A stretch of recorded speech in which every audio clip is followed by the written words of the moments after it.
ബലാത്സംഗമായി കണക്കാക്കുന്ന പ്രവർത്തികൾ ഏതൊക്കെയാണ്, അത് ഏതൊക്കെ സാഹചര്യത്തിലാണെങ്കിൽ അത് ബലാത്സംഗമായി മാറുന്നതായിരിക്കും, ബലാത്സംഗവുമായി ബന്ധപ്പെട്ട ശിക്ഷകളെ കുറിച്ചും പറയുന്നത്. ഹലോ നമസ്കാരം, സൈലം PSCയിലേക്ക് ഏവർക്കും സ്വാഗതം. എന്റെ പേര് ആനന്ദ്. അപ്പോൾ നമ്മുടെ സൈലം PSC വരുന്ന CPO WCPO പരീക്ഷകളുടെ 20 മാർക്ക് സ്പെഷ്യൽ ടോപ്പിക്കിന് വേണ്ടിയിട്ടുള്ള ഒരു റെക്കോർഡഡ് ബാച്ച് ആരംഭിച്ചിട്ടുണ്ട്. നിങ്ങൾക്ക് ആ ബാച്ചിൽ ജോയിൻ ചെയ്യാവുന്നതാണ്.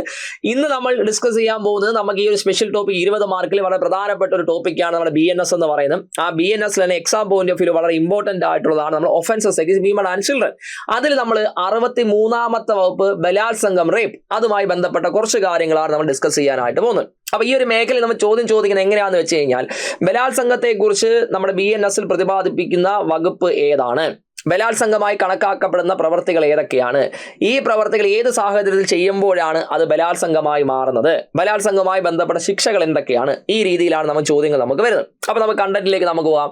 അപ്പോൾ BNSൽ നമുക്ക് 63ാമത്തെ വകുപ്പുണ്ട്. 63ാമത്തെ വകുപ്പാണ് റേപ്പ് അല്ലെങ്കിൽ ബലാത്സംഗത്തെ കുറിച്ച് പ്രതിപാദിക്കുന്നത്. 63ാമത്തെ വകുപ്പാണ്, പഠിച്ചിരിക്കുക. 63ാമത്തെ വകുപ്പാണ് ബലാത്സംഗത്തെ കുറിച്ച് പറയുന്നത്. ഇനി ബലാത്സംഗമായി കണക്കാക്കുന്ന പ്രവർത്തികൾ ഏതൊക്കെയാണ് എന്ന് നമ്മൾ നോക്കാം. അപ്പൊ ആദ്യം നമ്മൾ പറയുകയാണ് ഒരു പുരുഷൻ, വളരെ ഇമ്പോർട്ടന്റ് ആണ്. ഒരു പുരുഷൻ ഒരു സ്ത്രീയുടെ സ്വകാര്യ ഭാഗങ്ങളിലേക്ക് അവന്റെ ലിംഗം ഏത് പരിധി വരെയും കയറ്റുകയാണ്, അല്ലെങ്കിൽ അവളെയും കൊണ്ട് അയാളുമായിട്ട് അത്തരത്തിൽ ചെയ്യിപ്പിക്കുകയാണ്, അല്ലെങ്കിൽ മറ്റൊരു വ്യക്തിയുമായിട്ട് അത്തരത്തിൽ ചെയ്യിപ്പിക്കുകയാണ് എന്നുണ്ടെങ്കിൽ അവിടെ ബലാത്സംഗം ആയിട്ട് കണക്കാക്കാവുന്ന ഒരു പ്രവൃത്തിയാണ്. ഇനി രണ്ടാമതായിട്ട് പറയുന്നു, ഒരു സ്ത്രീയുടെ സ്വകാര്യ ഭാഗങ്ങളിലേക്ക് ഏതെങ്കിലും ഒരു വസ്തുവോ ലിംഗമല്ലാതെയുള്ള മറ്റേതെങ്കിലും ശരീരഭാഗമോ ഏത് പരിധി വരെയും കയറ്റുകയാണ്, അല്ലെങ്കിൽ ഒരു സ്ത്രീയെയും കൊണ്ട് അയാളുമായിട്ട് അത്തരത്തിൽ ചെയ്യിപ്പിക്കുന്നു, അല്ലെങ്കിൽ മറ്റൊരു വ്യക്തിയുമായിട്ട് അത്തരത്തിൽ ചെയ്യിപ്പിക്കുകയാണ് എന്നുണ്ടെങ്കിൽ അതിനെ നമുക്ക് എന്തായിട്ട് കണക്കാക്കാവുന്ന പ്രവൃത്തിയാണ്, ബലാത്സംഗമായി കണക്കാക്കാവുന്ന പ്രവൃത്തിയാണ്. ഇനി മൂന്നാമതായിട്ട് പറയുന്നു, ഒരു സ്ത്രീയുടെ സ്വകാര്യ ഭാഗങ്ങളിലേക്ക് അല്ലെങ്കിൽ സ്ത്രീയുടെ ശരീരത്തിന്റെ ഏതെങ്കിലും ഭാഗത്തേക്ക്, അവളുടെ തന്നെ ശരീരത്തിന്റെ ഒരു ഭാഗമോ അവളെയും കൊണ്ട് അയാളുമായിട്ടോ മറ്റാരെങ്കിലുമായിട്ടോ ഇത്തരത്തിൽ എന്ത് ചെയ്യാണ്, ചെയ്യിപ്പിക്കുകയാണ് എന്നുണ്ടെങ്കിൽ അവിടെ നമുക്ക് എന്ത് നടന്നു എന്ന് കണക്കാക്കുന്ന പ്രവൃത്തിയാണ്, ബലാത്സംഗം നടന്നു എന്ന് കണക്കാക്കാവുന്ന ഒരു പ്രവൃത്തിയാണ്. ഇനി അതുമല്ല എന്നുണ്ടെങ്കിൽ ഒരു പുരുഷൻ ഒരു സ്ത്രീയുടെ സ്വകാര്യ ഭാഗങ്ങളിലേക്ക് അവന്റെ വായ ഉപയോഗിക്കുകയാണ്, അല്ലെങ്കിൽ അവളെ കൊണ്ട് അയാളുമായിട്ട് അത്തരത്തിലോ മറ്റാരെങ്കിലുമായിട്ട് അത്തരത്തിൽ ചെയ്യിപ്പിക്കുകയാണ് എന്നുണ്ടെങ്കിലും അത് നമുക്ക് എന്തായിട്ട് കണക്കാക്കാവുന്നതാണ്, ബലാത്സംഗമായി കണക്കാക്കാവുന്ന ഒരു പ്രവൃത്തിയാണ്. അപ്പൊ 4 പ്രവൃത്തികളാണ് ബലാത്സംഗമായി കണക്കാക്കാവെന്ന് പറയുന്നത്. ആദ്യമായിട്ട് നമ്മൾ പറയുന്നതാണ് ഒരു പുരുഷൻ അവന്റെ ലിംഗം സ്ത്രീയുടെ സ്വകാര്യ ഭാഗങ്ങളിലേക്ക് ഏത് പരിധി വരെയും കയറ്റുകയാണ്, അല്ലെങ്കിൽ അവളെയും കൊണ്ട് അയാളുമായിട്ട് അത്തരത്തിൽ ചെയ്യിപ്പിക്കുന്നു, അല്ലെങ്കിൽ മറ്റൊരു വ്യക്തിയുമായിട്ട് അത്തരത്തിൽ ചെയ്യിപ്പിക്കുകയാണെങ്കിൽ ബലാത്സംഗമാണെന്ന് പറയാം. രണ്ടാമതായിട്ട് പറയുന്നു, സ്ത്രീയുടെ സ്വകാര്യ ഭാഗങ്ങളിലേക്ക് ഏതെങ്കിലും വസ്തു, ലിംഗമല്ലാത്ത ശരീരത്തിന്റെ മറ്റേതെങ്കിലും ഭാഗങ്ങൾ ഏത് പരിധി വരെയും പ്രവേശിപ്പിക്കുകയാണെങ്കിലും ബലാത്സംഗമായി കണക്കാക്കാവുന്ന പ്രവൃത്തിയാണ്. സ്ത്രീയുടെ സ്വകാര്യ ഭാഗങ്ങളിലേക്ക് ശരീരത്തിന്റെ ഏതെങ്കിലും ഭാഗങ്ങളോ വസ്തുക്കളോ ഏത് പരിധി വരെയും പ്രവേശിപ്പിക്കുകയാണെങ്കിലും അത് ബലാത്സംഗമായിട്ട് കണക്കാക്കാം. സ്ത്രീയുടെ സ്വകാര്യ ഭാഗങ്ങളിലേക്ക് ഒരു വ്യക്തി അയാളുടെ വായ ഉപയോഗിക്കുകയാണ് എന്നുണ്ടെങ്കിലും അതിനെ എന്തായിട്ട് കണക്കാക്കാം, ബലാത്സംഗമായിട്ട് കണക്കാക്കാവുന്ന പ്രവർത്തികളാണ്. ഓക്കെ, ഇനി നമ്മൾ ഈ പറഞ്ഞ 4 പ്രവർത്തികൾ നമ്മൾ ചെയ്തു എന്ന് പറയുന്നു.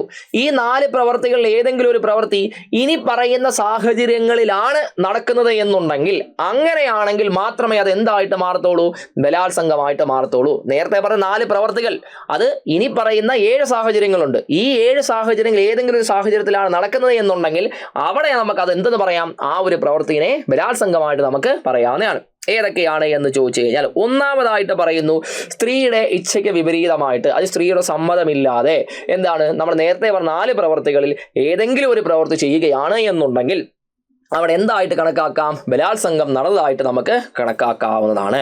രണ്ടാമത്തെ ഒരു സാഹചര്യമായിട്ട് പറയുന്നു, അവളുടെ സമ്മതം കൂടാതെ. അപ്പൊ സ്ത്രീയുടെ ഇച്ഛയ്ക്ക് വിപരീതമായിട്ട് അവളുടെ സമ്മതം കൂടാതെയൊക്കെയാണ് ചെയ്യുന്നത് എന്നുണ്ടെങ്കിൽ അതെന്തായിട്ട് കണക്കാക്കാം, ബലാത്സംഗമായിട്ട് കണക്കാക്കാം.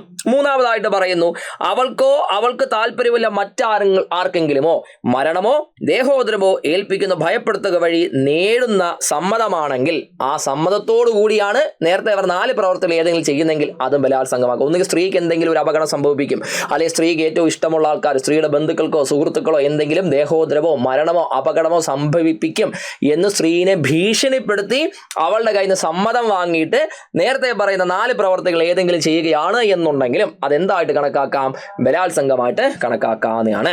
നാലാമതായിട്ട് പറയുന്നു, ഒരു പുരുഷൻ ആ സ്ത്രീയുടെ ഭർത്താവ് അല്ലെങ്കിലും അവളെ നിയമപ്രകാരം വിവാഹം ചെയ്തിരിക്കുന്ന വ്യക്തിയാണ് താൻ എന്ന് വിശ്വസിപ്പിച്ച് അവളെ സമ്മതം വാങ്ങുകയാണ്. യഥാർത്ഥത്തിൽ സ്ത്രീയെ കല്യാണം കല്യാണം കഴിച്ചിരിക്കുന്ന ഒരു വ്യക്തിയല്ല ഒരു പുരുഷൻ. പക്ഷെ ആ സ്ത്രീയുടെ അടുത്ത് പുരുഷൻ പറയാണ്, ഞാനാണ് നിന്നെ കല്യാണം കഴിച്ചിരിക്കുന്നത്, ഞാനാണ് നിന്റെ ഭർത്താവ് എന്ന് അവളെ പറഞ്ഞ് വിശ്വസിപ്പിച്ചുകൊണ്ട് നമ്മൾ നേരത്തെ 4 പ്രവർത്തികൾ ഏതെങ്കിലും ഒരു പ്രവൃത്തി ചെയ്യിപ്പിക്കുകയാണ് എന്നുണ്ടെങ്കിൽ, അവളുടെ സമ്മതം വാങ്ങി ചെയ്യിപ്പിക്കുകയാണ് എന്നുണ്ടെങ്കിൽ അതെന്തായിട്ട് കണക്കാക്കാം? ബലാത്സംഗമായിട്ട് നടന്നതായിട്ട് നമുക്ക് കണക്കാക്കാവുന്നതാണ്. ഇനി അടുത്തത്, ഇനി ആ സ്ത്രീ സമ്മതം നൽകുന്ന സമയത്ത് തൻ്റെ ചിത്രഭ്രമത്താലോ ലഹരിക്കടിമപ്പെട്ടോ ആ പുരുഷനോ മറ്റാരെങ്കിലും നൽകിയ മദ്യമോ മയക്കുമരുന്നോ കാരണം താൻ നൽകുന്ന സമ്മതത്തിന്റെ അനന്തരഫലം മനസ്സിലാക്കാൻ പറ്റാത്തപ്പോഴാണ്. ഇനി സ്ത്രീ സമ്മതം നൽകുന്നുണ്ട്, ഇനി സ്ത്രീ സമ്മതം നൽകുന്ന സമയത്ത് അവൾ ചിത്രഭ്രമത്തിന് അടിമപ്പെട്ടിരിക്കുകയാണ്, അല്ലെങ്കിൽ മയക്കുമരുന്ന് അടിമപ്പെട്ടിരിക്കുകയാണ്, ആ ഒരു പുരുഷനോ അല്ലെങ്കിൽ മറ്റാരെങ്കിലും നൽകിയ മയക്കുമരുന്നിനോ ലഹരിക്കോ അടിമപ്പെട്ടുകൊണ്ടാണ് അവൾ സമ്മതം നൽകുന്നത്. അപ്പോൾ ഈ ചിത്രഭ്രമം പിടിച്ചിരിക്കുമ്പോഴും മയക്കുമരുന്ന് ലഹരിക്കും മറ്റും അടിമപ്പെട്ടിരിക്കുമ്പോൾ നമ്മൾ എന്താണ് എന്ന് ബോധം നമുക്ക് കാണുമോ? ഇല്ല. അപ്പോൾ ആ സമയത്ത് നൽകുന്ന സമ്മതത്തിലൂടെയാണ് എന്ത് നടക്കുന്നത്? നേരത്തെ പറഞ്ഞ 4 പ്രവർത്തനം ഏതെങ്കിലും ചെയ്തത് എന്നുണ്ടെങ്കിലും അതിനെ നമുക്ക് എന്തായിട്ട് കണക്കാക്കാം? ബലാത്സംഗം നടന്നതായിട്ട് കണക്കാക്കാവുന്നതാണ്. ഇനി അതല്ല എന്നുണ്ടെങ്കിൽ അവൾ 18 വയസ്സ് താഴെ പ്രായമുള്ളവളാണെങ്കിൽ അവളുടെ സമ്മതത്തോടു കൂടിയോ സമ്മതമില്ലാതെയോ ചെയ്യുകയാണ് എന്നുണ്ടെങ്കിൽ അതും ബലാത്സംഗമായിട്ട് കാണാം. 18 വയസ്സിന് താഴെ പ്രായമുള്ള ഒരു സ്ത്രീയുമായിട്ടാണ് നമ്മൾ ആദ്യം പറഞ്ഞ 4 പ്രവർത്തികളിൽ ഏതെങ്കിലും ഒരെണ്ണം ചെയ്യുന്നത്, അത് അവളുടെ സമ്മതത്തോടു കൂടിയാണെങ്കിൽ പോലും അത് നമ്മൾ എന്തായിട്ട് കണക്കാക്കും?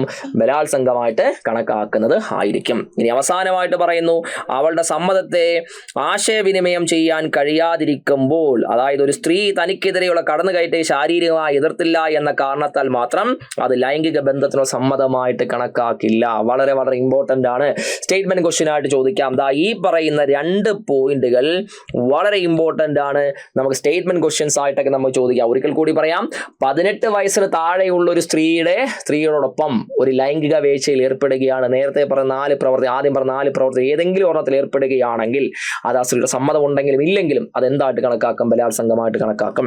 അവസാനമായിട്ട് പറയുന്നു, അവൾക്ക് ആ സമ്മതം എന്താണ്? ആശയവിനിമയം ചെയ്യാൻ കഴിവില്ലാതിരിക്കുമ്പോൾ, അതായത് അവൾ നേരത്തെ ആദ്യം പറഞ്ഞ 4 പ്രവർത്തികൾ ഏതെങ്കിലും ഒരു പ്രവൃത്തി ചെയ്യാണ്, അപ്പൊ അവൾ എന്ത് ചെയ്യുന്നില്ല? എതിർക്കുന്നില്ല എന്ന കാരണത്താൽ അവൾ സമ്മതം നൽകി എന്ന് ചെയ്യാൻ പറ്റത്തില്ല, അത് കണക്കാക്കാൻ സാധിക്കത്തില്ല. അത് നമ്മൾ എന്തായിട്ട് തന്നെ കണക്കാക്കുന്നതായിരിക്കും? ഒരു ബലാത്സംഗമായിട്ട് തന്നെ കണക്കാക്കുന്നത് ആയിരിക്കും. ഇനി ഈ 63ാമത്തെ വകുപ്പിൽ ബലാത്സംഗമായി ബന്ധപ്പെട്ട് നമുക്ക് 2 എക്സെപ്ഷൻസ്, ഒഴിവാക്കലുകൾ പറയുന്നുണ്ട്. അതും നമുക്ക് എക്സാംസിന് സ്റ്റേറ്റ്മെന്റ് ആയിട്ട് നമ്മൾ ചോദിക്കാവുന്നതാണ്. എക്സെപ്ഷൻ ആയിട്ട് പറയുന്നത്, ഇപ്പോൾ ഒരു ചികിത്സാ നടപടിയുടെ ഒരു നടപടിക്രമത്തിന്റെ ഭാഗമായിട്ടാണ് എന്നുണ്ടെങ്കിൽ അതിനെ നമ്മൾ എന്തായിട്ട് കണക്കാക്കത്തില്ല? ഒരു ബലാത്സംഗമായിട്ട് കണക്കാക്കത്തില്ല. പ്രത്യേകിച്ച് നമ്മുടെ ഗൈനക്കോളജി പോലുള്ള കാര്യങ്ങളിലൊക്കെ, പ്രഗ്നൻസി റിലേറ്റഡുള്ള കാര്യങ്ങളിലൊക്കെ ആ ഒരു ചികിത്സാ നടപടികൾക്ക് മറ്റും വരുന്ന സമയത്ത് നമുക്ക് അതിനെ എന്തായിട്ട് കണക്കാക്കാൻ സാധിക്കത്തില്ല? ഒരു ബലാത്സംഗമായിട്ട് കണക്കാക്കത്തില്ല, അല്ലെ? ഒരു ചികിത്സാ നടപടിക്രമമോ ചികിത്സയുടെ ഭാഗമായി ഇടപെടലോ ബലാത്സംഗമായി എന്തല്ല കണക്കാക്കുന്നല്ല, അല്ലെ? ഇനി അടുത്ത, ഒരാൾ തന്റെ ഭാര്യയുമായി നടത്തുന്ന ലൈംഗിക വേഴ്ച അല്ലെങ്കിൽ ലൈംഗിക പ്രവൃത്തി, അങ്ങനെയുള്ള ഭാര്യയുടെ പ്രായം 18 വയസ്സിൽ താഴെയല്ലെങ്കിൽ ബലാത്സംഗമാകുന്നില്ല. അത് 18 വയസ്സിന് മുകളിലുള്ള ഒരു വ്യക്തി ഒരു സ്ത്രീയെ കല്യാണം കഴിച്ചിരിക്കുന്നു, ആ സ്ത്രീയുടെ പ്രായം 18 വയസ്സിന് മുകളിൽ തന്നെയാണ്. അപ്പോൾ 18 വയസ്സിന് മുകളിലുള്ള ഭാര്യയുമായിട്ട് ഒരു ലൈംഗിക വേഴ്ചയിൽ ഏർപ്പെടുകയാണ് എന്നുണ്ടെങ്കിൽ, ആദ്യം പറഞ്ഞ 4 പ്രവർത്തികൾ ഏതെങ്കിലും ചെയ്യുകയാണ് എന്നുണ്ടെങ്കിൽ അതെന്തായിട്ട് കണക്കാക്കത്തില്ല? നമ്മൾ ഈ പറഞ്ഞ ബലാത്സംഗമായിട്ട് കണക്കാക്കൂല. പക്ഷേ അവിടെ സ്ത്രീയുടെ പ്രായം 18 വയസ്സിന് താഴെയാണ് എന്നുണ്ടെങ്കിൽ അതെന്തായിരിക്കും? പ്രശ്നമാകും. അതെന്തായിട്ട് കണക്കാക്കും? ബലാത്സംഗമായിട്ട് കണക്കാക്കുന്നത് ആയിരിക്കും. ഓക്കെ, അപ്പോൾ ഇതാണ് നമുക്ക് 63ാമത്തെ വകുപ്പിൽ ബലാത്സംഗം എന്താണ് എന്നുള്ളതും ബലാത്സംഗമായി കണക്കാക്കുന്ന പ്രവർത്തികൾ എന്തൊക്കെയാണെന്നും അത് ഏതൊക്കെ സാഹചര്യത്തിലാണ് എന്നുള്ളതും ബലാത്സംഗവുമായി ബന്ധപ്പെട്ട 2 എക്സെപ്ഷൻസും നമുക്ക് പറഞ്ഞിരിക്കുന്നത്. ഇനി ബലാത്സംഗവുമായി ബന്ധപ്പെട്ടിട്ടുള്ള ശിക്ഷയെക്കുറിച്ച് നമുക്ക് നോക്കാം. ബലാത്സംഗത്തിന്റെ ശിക്ഷയെക്കുറിച്ച് പറയുന്ന വകുപ്പ് 64ാമത്തെ വകുപ്പിലാണ് പറയുന്നത്. ബലാത്സംഗത്തിന്റെ ശിക്ഷയെക്കുറിച്ച് പറയുന്ന വകുപ്പ് ഏതാണ്? 64ാമത്തെ വകുപ്പിലാണ് പറയുന്നത്. അപ്പൊ 64ാമത്തതിലെ 1ാമത്തെ വകുപ്പിൽ നമ്മൾ പറയുന്നത്, ബലാത്സംഗം ചെയ്യുന്ന ഏതൊരു വ്യക്തിക്കും 10 വർഷത്തിൽ കുറയാത്തതും എന്നാൽ ജീവപര്യന്തം വരെ ആകാവുന്ന കഠിന തടവും പിഴയും ലഭിക്കുന്നതായിരിക്കും. ഏതൊരു വ്യക്തിയാണോ ബലാത്സംഗം ചെയ്യുന്നത് ആ വ്യക്തിക്ക് ലഭിക്കുന്ന ഏറ്റവും കുറഞ്ഞ ശിക്ഷ എന്ന് പറയുന്നത് 10 വർഷത്തെ കഠിന തടവാണ്. അത് എവിടം വരെ നീട്ടാവുന്നതാണ്? ജീവപര്യന്തം വരെ നീട്ടാവുന്നതാണ്. കൂട്ടത്തിൽ എന്ത് ലഭിക്കും? പിഴയും ലഭിക്കുന്നത് ആയിരിക്കും. ജാമ്യം ലഭിക്കുന്ന വകുപ്പല്ല, നോൺ ബെയിലബിൾ ആയിട്ടുള്ള ഒഫൻസ് ആണ്. ഓക്കെ, ഇനി അടുത്ത് നമ്മൾ പറയുന്നു 64 ക്ലോസ് 2 പറയുന്നു, ഇനി പറയുന്ന സാഹചര്യങ്ങളിലുള്ള ഏതെങ്കിലും ഒരു സാഹചര്യത്തിലാണ് ബലാത്സംഗം ചെയ്യുന്നത് എന്നുണ്ടെങ്കിൽ അവിടെ ലഭിക്കുന്ന ശിക്ഷ എന്ന് പറയുന്നത് 10 വർഷത്തിൽ കുറയാത്തതും എന്നാൽ അയാളുടെ സ്വാഭാവിക ജീവിതത്തിൽ ശേഷിക്കുന്ന കാലത്തേക്ക് എന്നർത്ഥമാക്കുന്ന തരത്തിലുള്ള ജീവപര്യന്തം തടവുമാണ്.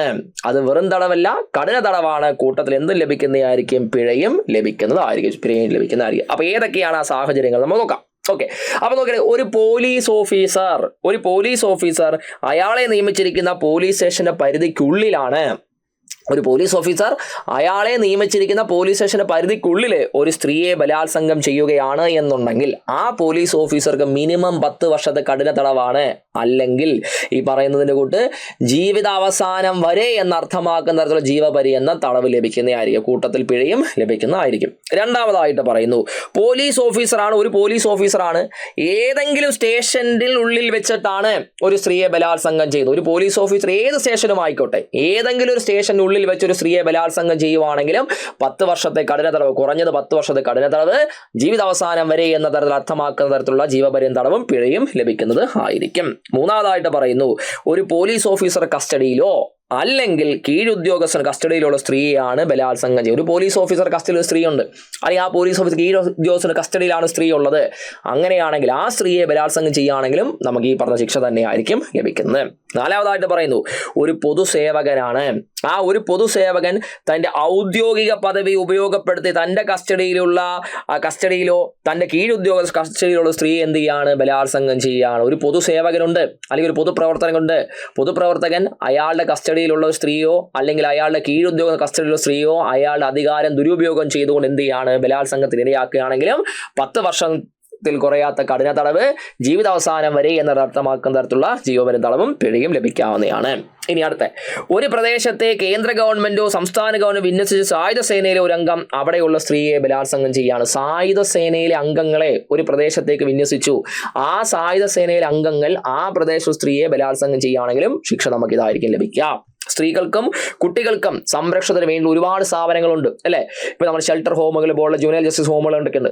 അപ്പൊ അവിടത്തേക്കുള്ള ഉദ്യോഗസ്ഥര് അവിടെയുള്ള സ്ത്രീകൾക്കോ കുട്ടികളെയോ ബലാത്സംഗം ചെയ്യുകയാണെന്നുണ്ടെങ്കിലും നമുക്ക് ഈ പറഞ്ഞ ശിക്ഷ തന്നെയായിരിക്കും ലഭിക്കുക.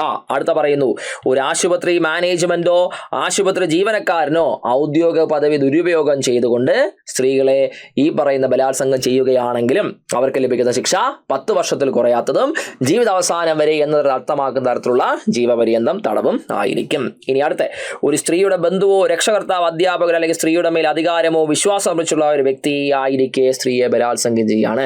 ഒരു സ്ത്രീയുടെ രക്ഷകർത്താവാണ്, അല്ലെങ്കിൽ സ്ത്രീയുടെ ബന്ധുവാണ്, അല്ലെങ്കിൽ സ്ത്രീയുടെ ഏറ്റവും നല്ലൊരു ബന്ധം പുലർത്തുന്ന ഒരാളാണ്. അത്തരത്തിലുള്ള ആൾക്കാര് സ്ത്രീയിൽ എന്ത് ചെയ്യാണ്, ആ ഒരു വിശ്വാസം എടുത്തുകൊണ്ട് സ്ത്രീയിൽ എന്ത് ചെയ്യാണ്, ബലാത്സംഗം ചെയ്യുകയാണെന്നുണ്ടെങ്കിലും അവർക്ക് ലഭിക്കുന്ന ശിക്ഷ എന്ന് പറയുന്നതും 10 വർഷത്തിൽ കുറയാത്ത കഠിന തടവ്, ജീവിതാവസാനം വരെ എന്നത് അർത്ഥമാക്കുന്ന ജീവപര്യന്തം കഠിന തടവും പിഴയുമായിരിക്കും ലഭിക്കുക. അവസാനം പറയുന്നു, വർഗീയ ലഹളയോ വംശീയ ലഹളയോ നടക്കുന്ന സമയങ്ങളിൽ ആ പ്രദേശങ്ങളിൽ അവിടെയുള്ള സ്ത്രീകളെ ബലാത്സംഗം ചെയ്യുന്നു. അങ്ങനെയാണെങ്കിലും ശിക്ഷ നമുക്ക് സെയിം തന്നെ ആയിരിക്കും. ഗർഭിണിയാണ് എന്നറിഞ്ഞുകൊണ്ട് ഒരു സ്ത്രീ ഗർഭിണിയാണ് എന്നറിയാം, ഗർഭിണിയാണ് എന്നറിഞ്ഞുകൊണ്ട് ഒരു സ്ത്രീ എന്ത് ചെയ്യാണ്, ബലാത്സംഗം ചെയ്യുകയാണെങ്കിലും ശിക്ഷ എന്താണ്, സെയിം തന്നെയാണ്. സമ്മതം നൽകാൻ കഴിവില്ലാത്ത ഒരു സ്ത്രീയെ ബലാത്സംഗം ചെയ്യുകയാണെങ്കിലും ലഭിക്കുന്ന ശിക്ഷയിൽ മാറ്റമൊന്നുമില്ല, സെയിം തന്നെയാണ്. ഒരു സ്ത്രീയുടെ മേൽ നിയന്ത്രണവും മേൽക്കോയ്മയുള്ള ഒരു വ്യക്തിയാൽ ആ സ്ത്രീയെ ബലാത്സംഗം ചെയ്യാം. ഒരു സ്ത്രീയുടെ മേൽ എന്തെങ്കിലും നിയന്ത്രണമുള്ള ഒരു വ്യക്തിയാണ്, അല്ലെങ്കിൽ സ്ത്രീയുടെ മേൽ അധികാരമുള്ള ഒരു വ്യക്തിയാണ്, ആ സ്ത്രീയെ ബലാത്സംഗം ചെയ്യുവാണെങ്കിലും ശിക്ഷയിൽ എന്തില്ല, മാറ്റമൊന്നുമില്ല, സെയിം തന്നെയാണ്. മാനസികമോ ശാരീരികമോ വൈകല്യമുള്ള സ്ത്രീയെ ബലാത്സംഗം ചെയ്യുകയാണ്. മാനസികമായിട്ട് ശാരീരികമായിട്ട് വൈകല്യമുള്ള സ്ത്രീകളെ ബലാത്സംഗം ചെയ്യുകയാണെങ്കിലും 10 വർഷത്തിൽ കുറയാത്ത കഠിന തടവാണ്. അത് ജീവിത അവസാനം വരെ എന്ന തരത്തിൽ അർത്ഥമാകുന്ന ജീവപര്യന്തം തടവായി നീട്ടാവുന്നതാണ്. കൂട്ടത്തിൽ എന്ത് ലഭിക്കും, പിഴയും ലഭിക്കുന്നത് ആയിരിക്കും. ഒരു സ്ത്രീയെ ബലാത്സംഗം ചെയ്യുമ്പോൾ അവൾക്ക് ഗുരുതരമായ ശാരീരിക ക്ഷതങ്ങളോ പരിക്കുകളോ വൈകല്യങ്ങളോ ഉണ്ടാവുകയോ അവളെ ജീവൻ അപകടത്തിലാക്കുകയോ ചെയ്യുകയാണെങ്കിലും നമുക്ക് ലഭിക്കുന്ന ശിക്ഷ 10 വർഷം ഇതിൽ കുറയാത്തതും ജീവിതാവസാനം വരെ എന്നൊരു അർത്ഥമാകുന്ന ജീവപര്യന്തം തടവും പിഴയുമാണ്. ഒരു സ്ത്രീയെ തന്നെ ആവർത്തിച്ച് വീണ്ടും ഒരു സ്ത്രീയെ ആവർത്തിച്ച് ബലാത്സംഗം ചെയ്യുകയാണെങ്കിലും 10 വർഷത്തിൽ കുറയാത്ത കഠിന തടവ്, ജീവിതാവസാനം വരെ എന്നൊരു അർത്ഥമാക്കുന്ന തരത്തിലുള്ള ജീവപര്യന്തം തടവും ലഭിക്കുന്നത് ആയിരിക്കും. ഓക്കെ, അപ്പോൾ ഇതാണ് നമുക്ക് 63-ാമത്തെ വകുപ്പിൽ പറയുന്ന ബലാത്സംഗമായി കണക്കാക്കാവുന്ന പ്രവർത്തികൾ. അത് ഏതൊക്കെ സാഹചര്യത്തിലാണെങ്കിൽ അത് ബലാത്സംഗമായി മാറുന്നതായിരിക്കും. ബലാത്സംഗവുമായി ബന്ധപ്പെട്ട ശിക്ഷകളെ കുറിച്ചും പറയുന്നത്. ഓക്കെ, കൂടുതൽ കാര്യങ്ങൾ നമ്മൾ ക്ലാസ്സിൽ പഠിക്കാം. Thank you.